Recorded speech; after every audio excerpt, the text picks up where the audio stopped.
નમસ્કાર ખેડૂત મિત્રો, આજે આ વિડીયોની અંદર તમને હું બતાવીશ કે લીંબુને આપણે વધારે ભાવ લેવા હોય તો આનું જે ફૂલ છે અને જે એનો ફાલ છે એ કયા સમયના ગાળાની અંદર આપણે લેવો તે બતાવીશ। જો ખેડૂત મિત્રો, આ જે છે ને એ લીંબુડી છે અને આને કટિંગ કરવાનું હોતું નથી। કોઈ મિત્રો કહેતા હોય તો કટિંગ કરી નાખો, તો આને કોઈ પણ જાતનું કટિંગ કરવાનું નહીં। અને આ લીંબુનો જે છોડ છે થળિયેથી આવો નાવો જ રહેવા દેવાનો, જેથી કરીને પવન છે કે વરસાદ છે કોઈ પણ વસ્તુ હોય એ આને નુકસાન કરતું નથી મિત્રો। અને જો મિત્રો આ લીંબુની ખેતી આપણે કરવી હોય તો આનો ગાળાનું અંતર 18 ફૂટનું હોય છે। 18 ફૂટનું વખાડું કરી અને તેને લીંબુડીના છોડ જે છે એ આપણે અંદર વાવવાના હોય છે, જેની અંદર આપણે આ રીતની આંતરખેડ કરી શકીએ છીએ। કોઈ પણ વસ્તુ આમાં વાવી શકીએ આપણે મિત્રો।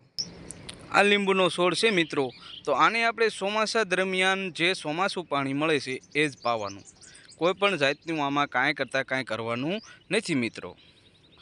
ત્યારબાદ આપણે તમને બતાવીશું કે જે આની અંદર આપણે ફ્લોરિંગ કેવી રીતે મેળવવું અને શું કરવું પડે। એના માટે હું તમને કહું તો આમાં 9મો અને 10મો મહિનો, 9મો અને 10મા મહિનાની અંદર આપણે જે આ લીંબુડી છે આ લીંબુડીને ફૂલ તાણ પડવા દેવાની, અને જે પાણી છે એ બિલકુલ નહીં પાવાનું એટલે હૂંચવી નહીં નાખવાની, પણ માપે જે છે એ તાણ પડે એના લીધે આને જે ફૂલ ફાલ અને જે કાંઈ બધું આવે એ જે 9મો અને 10મા મહિનાની અંદર આને ફાલ આવી જવો પડે મિત્રો।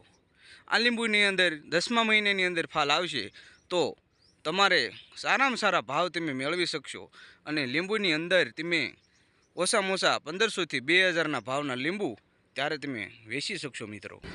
અને બીજા કોઈ પણ પ્રશ્ન હોય મિત્રો તો તમે કોમેન્ટ કરી અને વિડીયોની અંદર અમને જણાવજો, જેથી કરી અને અમે પ્રશ્નોના નિરાકરણ લાવી શકીએ મિત્રો।